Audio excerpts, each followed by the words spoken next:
আমি 10 থেকে 12 ঘন্টা পড়াশোনা করতাম। আমার 7 জন গৃহশিক্ষক ছিলেন। আর আমি ভোরবেলা উঠে পড়াশোনায় বেশি প্রেফার করতাম।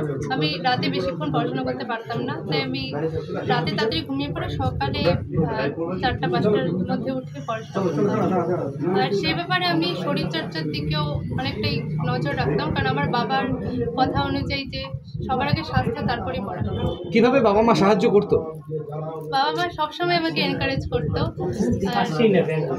আমার মাঝে মাঝে অনেকটাই টেনশন হতো, কিন্তু বাবা মা সবসময় আমাকে এনকারেজ করেছে, আর তার জন্য আমি খুবই কৃতজ্ঞ। স্কুলের শিক্ষিকারা কিভাবে সাহায্য করতো? তারা প্র্যাকটিক্যালে আমাকে খুবই সাহায্য করেছে। এত ভালোভাবে প্র্যাকটিক্যাল চর্চা সত্যি কি করব বল, এটা সত্যি দাবি রাখে। স্কুল যেতে প্রতিদিন? প্রত্যেকদিন না, মানে যেতাম মোটামুটি। আর এই পড়াশোনার বাইরে আর কি করতে? আমার গান এবং আর্ট করতে খুবই ভালো লাগতো, তাই সেটা মাঝে মাঝে করতাম। ফাঁকা টাইমে কিভাবে সময় কাটাতে?